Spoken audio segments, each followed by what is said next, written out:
Selamat pagi anak-anakku yang dikasih dalam Tuhan. Kembali pada pagi hari ini kita akan bersama-sama merenungkan firman Tuhan.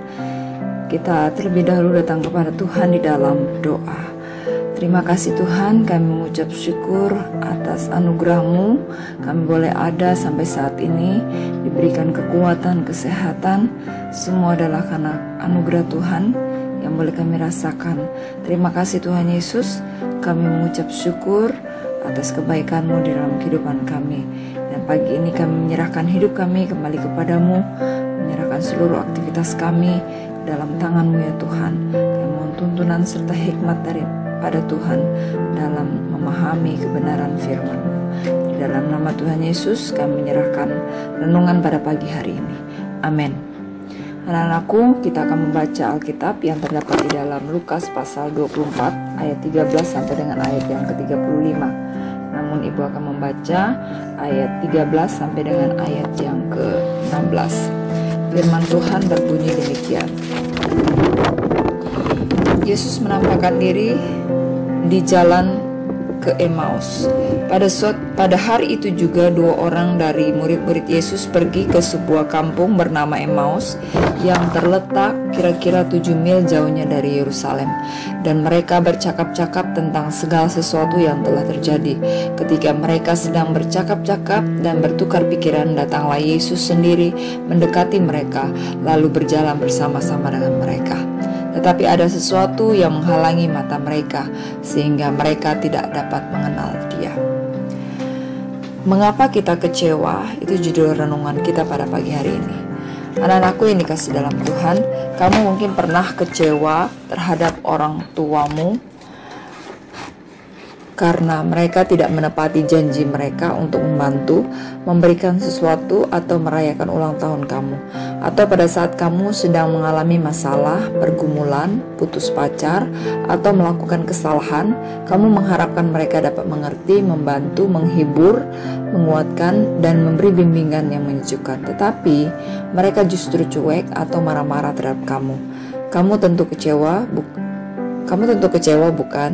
Namun ingatlah, Tuhan tidak pernah demikian. Bila kamu pernah kecewa terhadap seseorang, janganlah kamu sampai terpuruk oleh kekecewaan itu.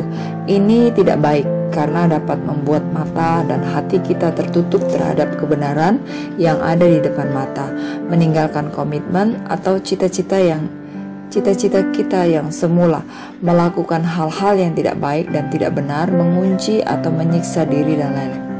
Seperti kita merasa bahwa Tuhan dan rekan sepelayan kita mengecewakan, sehingga kita tidak mau pergi ke persekutuan dan melayani lagi. Orang tua mengecewakan sehingga kita sengaja berbuat hal-hal yang membuat mereka marah. Pacar mengecewakan sehingga kita memutuskan dia atau sengaja dekat-dekat dengan cowok lain di hadapannya. Anak-anakku yang dikasih dalam Tuhan, ada dua orang murid yang mengalami kecewaan dalam iman mereka karena tidak memahami firman Tuhan secara utuh sehingga membuat mereka ingin pulang kampung.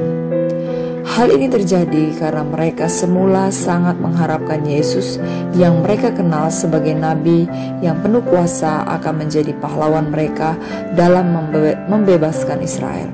Namun harapan mereka pupus karena Yesus mati di atas kayu salib. Mereka begitu kecewa dan keadaan ini membuat mata dan hati mereka tertutup terhadap kebenaran.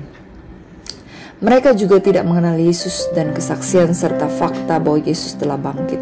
Oleh karena itu Yesus menegur kebodohan mereka dan sekaligus membukakan seluruh kebenaran kitab suci Perjanjian Lama kepada mereka bahwa semua nubuat mengenai dirinya harus tergenapi. Kasih dan kesabarannya akhirnya menggugah dan membuka mata mereka sehingga dapat mengenal Dia. Hal ini mendatangkan sukacita, melenyapkan kekecewaan, memberikan pengharapan serta dorongan untuk bersaksi. Anak-anakku yang dikasih dalam Tuhan, Alkitab adalah benar, janji Tuhan pasti tergenapi dan tidak pernah mengecewakan kita. Maka kita harus merenungkan firman-Nya secara utuh dan bersaksi agar orang-orang di sekitar kita boleh mengenal Tuhan. Anak-anakku yang dikasih dalam Tuhan, Bila kita sedang kecewa, datanglah kepada Tuhan karena Dia tidak pernah mengecewakan kita. Dan pelajarilah firman Tuhan secara utuh setiap hari agar kita semakin mengenal Tuhan dan mengerti kehendak-Nya. Demikian firman Tuhan, mari kita berdoa. Terima kasih Tuhan, kami menyerahkan hidup kami ke dalam tangan-Mu, memampukan kami untuk mempelajari, memahami firman Tuhan di dalam kehidupan kami secara utuh setiap hari agar kami semakin mengenal Engkau dan mengerti kehendak-Mu setiap hari. Terima kasih Tuhan Yesus, menyertai kami sepanjang hari ini dalam pembelajaran. Tuhan akan berikan hikmat kepada kami, kesehatan, kekuatan, bahkan akal budi yang berasal daripada Tuhan. Apa yang kami lakukan, apa yang kami perbuat, semuanya untuk memuliakan nama Tuhan. Terima kasih Tuhan Yesus, menyertai dalam kegiatan pembelajaran hari ini, sepanjang hari ini. Ke dalam tangan-Mu kami serahkan. Terima kasih Bapa, di dalam nama Tuhan Yesus kami berdoa dan mengucap syukur. Haleluya, amin. Demikian renungan kita pada pagi hari ini. Tuhan